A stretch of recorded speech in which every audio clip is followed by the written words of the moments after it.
네, 오늘의 팁. e스포츠라는 말은 사실 한국이 만들어낸 어떤 신조어나 마찬가지인데요. 요즘 들어서는 조금 주춤하지 않나 라고 생각했는데 다시금 또 인기가 막 올라오고 있다고 합니다. 어떤 상황인지 자세한 얘기를 나눠보겠습니다. 조만수 사무총장 그리고 권명강 기자 함께합니다. 안녕하세요. 안녕하세요.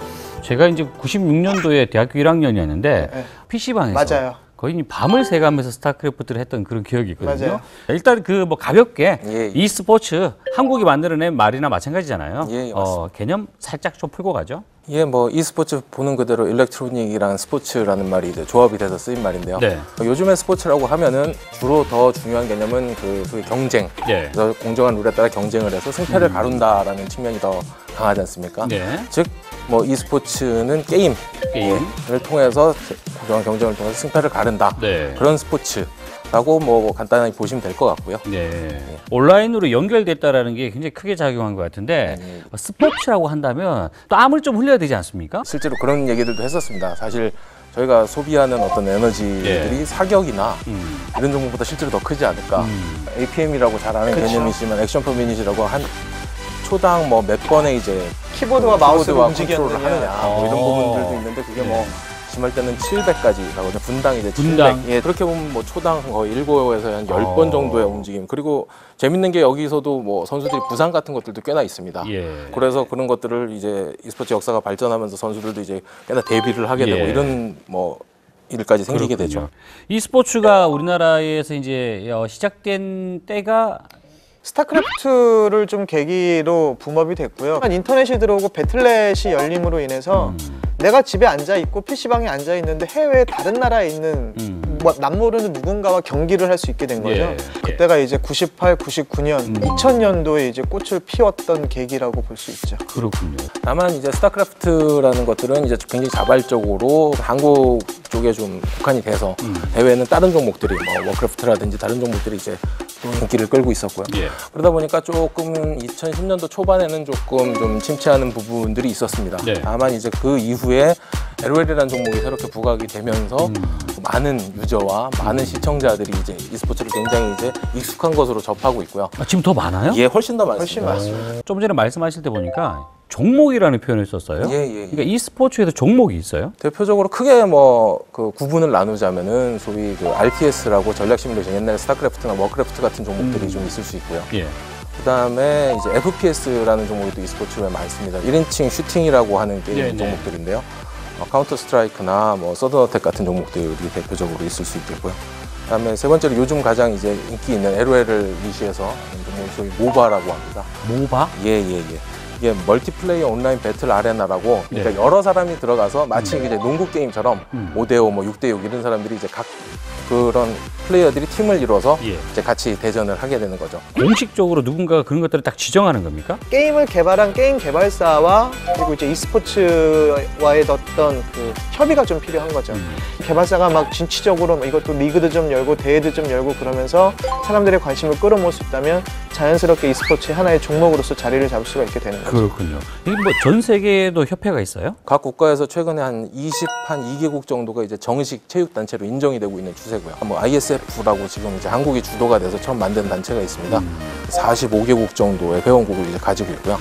국내에서는 뭐 전국 대회가 상시적으로 열리고 있다면서요? 1년마다 지금 열리고 있고 문화부 장관배로 하고 있다가 대통령배로 격상이 된 전국체전이고요. 예. 실제로 얼마 전에 그 아시안 게임 할 때도 경기를 했었죠. 그렇군요. 그런데 최근에는 거의 이제 LOL이라고 부르는 아이고. 전 세계에서 열광하는 그런 분위기인데 어느 정도의 규모입니까? ESPN 스포츠 중계 채널이 있는데요. 그 2016년이 되면서 e스포츠가 시장적으로 좀 성장을 할 거고 확대될 것이다라는 어떤 예측을 했고요. 그러니까 요거에 대한 계기가 무엇이었냐면 실제로 이제 작년에 LOL 월드 챔피언십이라 그래서 전 세계 유저들이 한 공간에 모여서 세계 대전을 치르는 건데 그때 당시에 시청자가 NFL의 슈퍼볼 결승전 경기 있잖아요. 그 경기장을 보는 관람객보다 많았다라는 거죠. 에이. 실제로 그렇습니다. 그래요?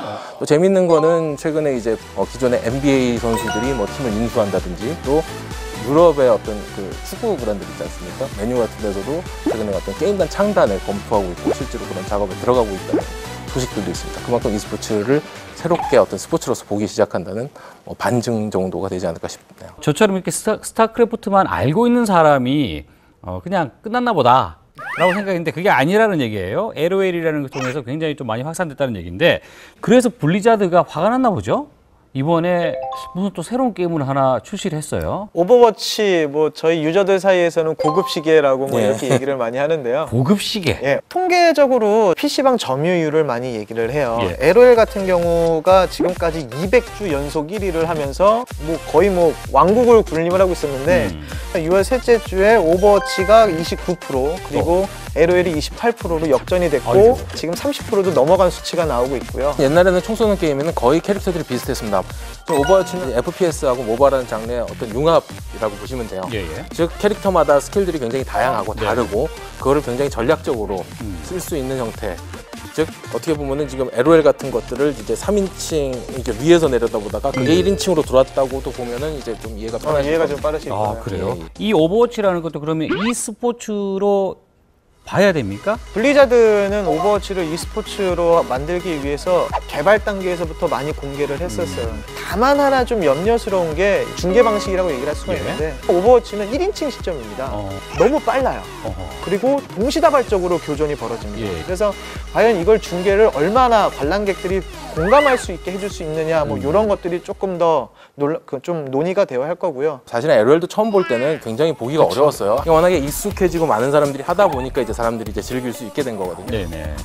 그만큼 오버워치도 가능성은 크다고 봅니다. 사실은 물론 FPS가 지금 말씀하신 대로 좀 어려운 부분이 있는데 저희가 블리자드하고 얘기하고 있기로도 네. 어떤 뭐 새로운 어떤 이제 그 관전 모드, 저희 업저버 모드라고 이쪽에서 얘기를 하는데 그런 것들을 개발하고 있기도 하고요. 그 듣자하니 이제 이 블리자드가 아예 이 게임을 만들 때 한국이라는 걸 아예 염두에 둔 그 흔적이 있더군요. 예, 한국형 여성 캐릭터도 내는 정도로 한국에 대한 관심이 많죠. 사실은 한국이라는 게 테스트베드로서 최고의 시장이다. 왜냐하면 인터넷 환경이라든지 게이머들의 수준이라든지 일반 유저들의 수준이 워낙 높기 때문에 굉장히 당연히 중요하게 생각할 수밖에 없고요. 구글이나 페이스북이나 뭐 심지어 아마존 네. 이런 IT 기업들도 지금 이 게임 시장에 많이 관심을 갖고 있다는 얘기를 들었단 말이에요. 트위치라는 데 있으면 모든 게임들을 다 중계를 하는 이제 거기가 이제 재작년에 그 아마존에 1조 이상의 이제 인수가 되기도 했고요.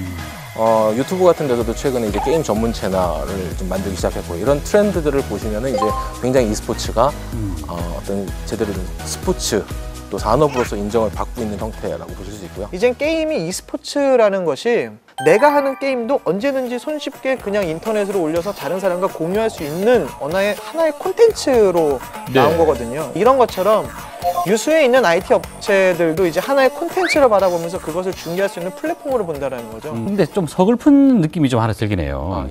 우리나라가 e스포츠를 만들었잖아요. 예. 그런데 게임이든 중계든 이런 것들이 전부 다 지금 다 외국 회사들, 외국 IT 회사들 이런 쪽이 언급이 되고 있는데 이거 왜 이럴까요? 종류가 조금 다르다고 보시는 게 더 맞을 것 네. 같습니다. 한국은 뭐 사실은 롤플레잉, 뭐 MMORPG라고 하는 또 모바일 쪽으로도 이제 많이 발전을 하고 있는데 네. 사실은 e스포츠는 유통망이라든지 이런 것들이 기존에 잘 발달되어 있는 어떤 해외 업체들이 접근하기가 좀 더 쉬웠던 부분들도 있을 거고요. 우리나라에서도 사실 실질적으로 저희가 스포츠 중계를 하면서 네이버라든지 이런 데랑 하면서 맞아요. 굉장히 이제 많이 확산이 됐고요.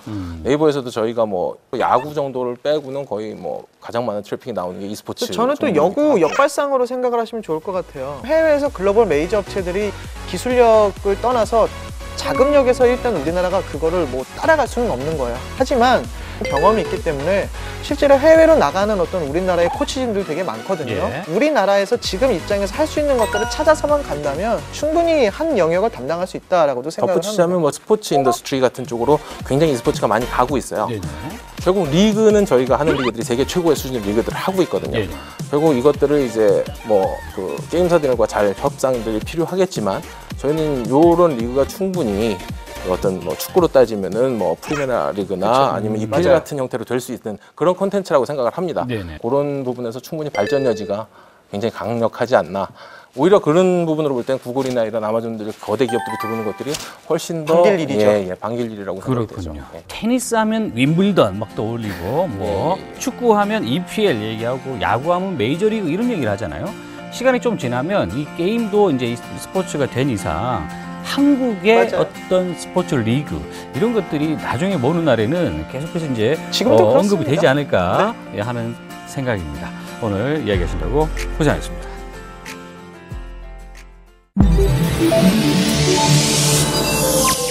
KBS